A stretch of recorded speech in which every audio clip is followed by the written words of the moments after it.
Welcome back to my channel. If you're new here, thanks for joining. My name is Rachel and I'm currently on the road to recovering from anorexia. So my goal for this channel is to make sure that I inform people about some of the common misconceptions about eating disorders, inspire others by challenges and doing different food and body image practices to make sure that I'm holding myself accountable, and helping you guys follow along on my journey to becoming the best version of myself. So today's topic is going to discuss distinguishing the difference between physical and mental hunger. So physical hunger is the cues that you normally get whenever you are experiencing that need for more nourishment. So that could be anything from stomach growling to headaches to feeling like queasy, or anything that is going to give you a physical sensation. Now, mental hunger, on the other hand, can happen primarily with other individuals, but I have noticed that there are many eating disorder sufferers that experience mental hunger as well. And that incorporates having experiences of thinking about food, fixating about food in many ways. So, you could be thinking about how much you ate, what you plan on eating, reading food books, and surfing on mukbangs and various things of that nature, just to get that fix and that filling of the void of not getting the sustenance that you truly do need. I know that it's often just very subconscious, and people always wonder, well, why do I get this mental hunger? And there is a scientific reason behind that. The reason that you get this craving, this urge to think about food, is because you've malnourished your body for such a prolonged period of time that now your body is starting to shut down many key components that it doesn't necessarily need in order to function. So some of those could be reproductive system. And another one is commonly the physical cues and sensations that your body needs to alert you for things. So that would be the physical sensations.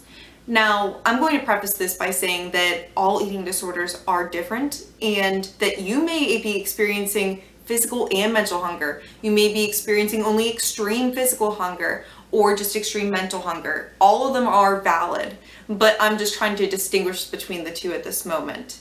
So the mental hunger component is whenever your physical cues are starting to shut down because you've malnourished it for such a long period of time, and the physical cues that shoot up through your spine into your brain take more energy for you to expend. And that actually takes a lot more energy than thinking about food. So your body is going to shut down the physical hunger sensations in order to preserve as much energy as possible to make sure that you are sustaining your life as long as you can. Your body's only doing this to help try to keep you alive as long as it possibly can. And that's why it's really important to hone in on your mental hunger cues as much as your physical. So you may not be feeling physically hungry, but if you're thinking about food, that means that you need to honor it unconditionally. Because if your system is shutting down, then it's important that you still are nourishing it with the nutrients that you need. In fact, because you've depleted your resources for such a long period, you actually may need to double your intake, triple your intake. And that not only will help you replenish and restore your body, but it also challenge your eating disorder thoughts. And I know you can do this, and I know it's so scary at first, but it only gets easier, and I promise you that. And so for those that are experiencing extreme hunger, extreme mental or physical hunger, I know that it's a challenge, and I know you've got this. But together, we're going to beat this eating disorder. And I want to thank you so much for coming and watching this video. This is my first video, so thank you so much for being patient with me. I'm learning this whole process. Please like, comment, share, subscribe, click that notification button, and I will be catching you guys on the flip side. Thank you. Everyone, I want you to meet Moxie. She's such a good girl. She sits with me during every meal. It is the cutest thing. She's been such a good support being. Oh, sweet girl. Mwah.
A pizza a day keeps the ED away, and I'm gonna honor my hunger and make sure that I take care of myself to the best of my ability. If she ate as much cheese as she had in her jokes, she'd be fine.